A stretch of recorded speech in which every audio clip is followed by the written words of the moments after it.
नमस्कार साथियों, आपका स्वागत है वीपी स्मार्ट क्लास में। सो फ्रेंड्स, आज के इस वीडियो में आपके लिए हम अभ्यास प्रश्न पहले पार्ट का जो UP board solution from class 6 environment chapter first पर्यावरण को जाने। आज हम इसका अभ्यास प्रश्न हल करेंगे।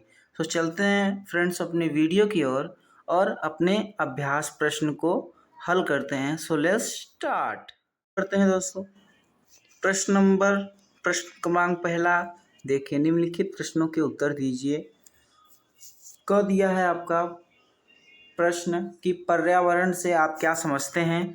पर्यावरण से आप क्या समझते हैं, यहाँ पे देखिए कि पर्यावरण से आप क्या समझते हैं। इसका प्रश्न यहाँ पे है और उत्तर यहाँ पे है दोस्तों।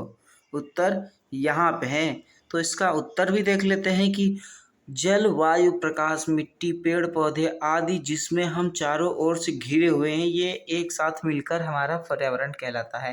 पर्यावरण से आप क्या समझते हैं? पर्यावरण से हम ये समझते हैं कि हमारे अगल बगल जल भी है, वायु भी है, प्रकाश भी है, मिट्टी भी है, पेड़ पौधे भी हैं, जिससे हम चारों ओर से घिरे हुए, ये हमारे चारों ओर तो है ही।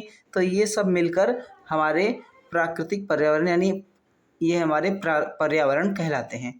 प्रश्न क्रमांक ग देखते हैं, मतलब क हो गया, सॉरी ख देखते हैं कि प्रकृति और सामाजिक पर्यावरण में क्या अंतर है। प्रकृति और सामाजिक पर्यावरण में क्या अंतर है, प्रश्न यहाँ पे है और उत्तर जो है यहाँ पे है। तो उत्तर भी देख लेते हैं। वह पर्यावरण जो प्रकृति हमें प्रदान करती है प्राकृतिक पर्यावरण कहलाता है, जैसे हवा, जल, मिट्टी, पेड़ पौधे, जीव जंतु, सूर्य, नदी, पहाड़ आदि प्राकृतिक पर्यावरण के अंतर्गत आते हैं। फटाफट से इसको लिखते भी जाइएगा क्योंकि ये आपको काम देगा। क्योंकि अब आगे बढ़ते हैं। क्योंकि इनको हम स्वयं नहीं बना सकते, मानव द्वारा निर्मित पर्यावरण को सामाजिक पर्यावरण कहते हैं, जैसे मकान, सड़क, बाजार, गांव, शहर, रेल, मोटर, वायुयान आदि सामाजिक पर्यावरण के अंतर्गत आते हैं। अब ये भी समझना रहता है कि प्राकृतिक पर्यावरण में क्या अंतर है और सामाजिक पर्यावरण में क्या अंतर है। इसके बाद लिखा क्या है कि सामाजिक पर्यावरण का निर्मित प्राकृतिक पर्यावरण की सहायता से किया जाता है। ये वाली लाइन आपको कब समझ में आएगी? जब आपको प्राकृतिक पर्यावरण और सामाजिक पर्यावरण में अंतर समझ में आएगा। प्राकृतिक पर्यावरण जो मानव नहीं निर्मित करता, ये प्रकृति खुद निर्मित करती है। पेड़ जो सबसे पहले उगा था वो मानव ने तो नहीं निर्मित किया था। मान लीजिए पेड़ छोड़िए, जो मिट्टी है, मिट्टी को भी मानव ने नहीं निर्मित किया है। या जीव जंतु, यानी कि जीव जंतु जो हम सब हैं, इनको भी मानव नहीं निर्मित किए हैं, मतलब किए हैं।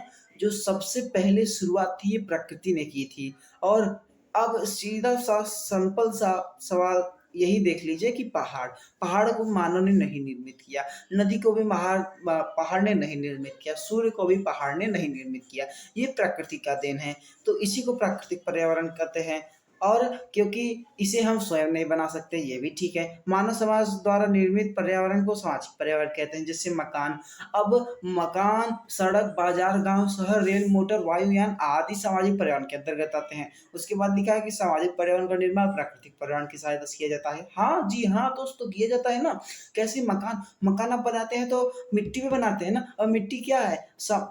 प्राकृतिक पर्यावरण के अंतर्गत आती है। मिट्टी क्या है? प्राकृतिक पर्यावरण के अंतर्गत आती है। तो उसी ने कहा ना कि सामाजिक पर्यावरण का निर्माण प्राकृतिक पर्यावरण की सहायता से किया जाता है।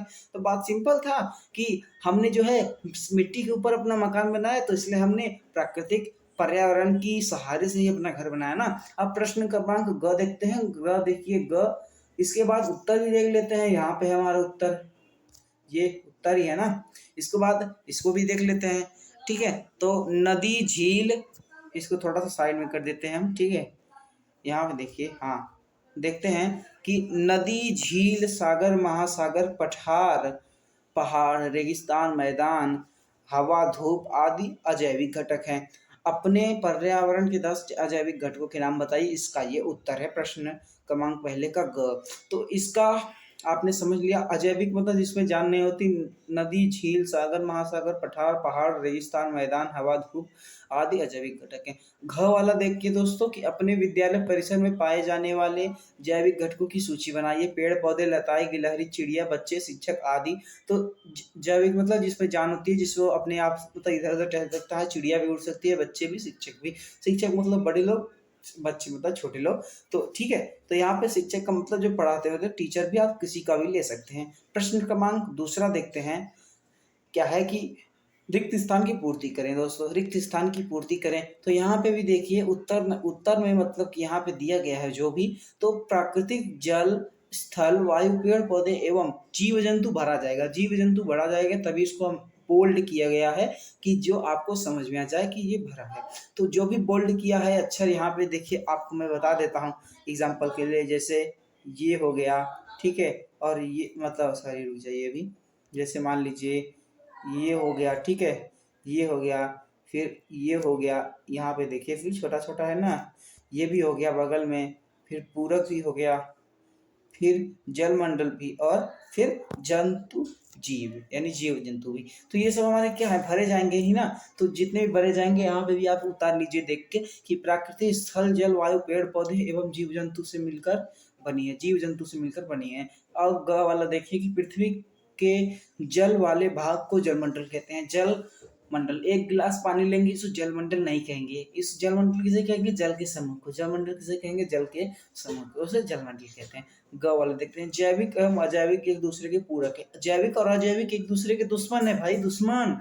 दुश्मन पूरक भी कह सकते हो, दुश्मन भी कह सकते हो, जो भी आपकी मर्जी। घ वाला देखिए, टिड्डा एक शाकाहारी जीव है। टिड्डा, टिड्डा आप लोग को पता है, नहीं पता तो आज जान लीजिए कि टिड्डा एक ऐसा जीव है जो फसलों पर आक्रमण करके, मतलब कि अपनी भूख मिटाने के लिए फसलों पर आक्रमण करते हैं। और टिड्डा एक नहीं चलते हैं, टिड्डा जब भी चलते हैं लाखों करोड़ों की संख्या में चलते हैं, और ये जहाँ पे भी चलते हैं मतलब कि बादल बादल में देखेंगे तो अंधेरा छा जाता है। और ये हरे पत्तों यानी पौधों के, पेड़ पौधों को खाते हैं ये, ठीक है। और जहाँ पे अगर एक बार समझिए तो ये बैठ गए तो वहाँ का सभी जो है बोया रहता है जो भी फसल, तो वो सब नष्ट कर देते हैं। इसलिए टिड्डा एक शाकाहारी जीव है, क्योंकि टिड्डा जो है पेड़ पौधे ही खाता है और मांस मछली नहीं खाता। और अंगाला देखिए, लास्ट प्रश्न है, विद्या सामाजिक पर्यावरण, विद्यालय सामाजिक पर्यावरण का हिस्सा है।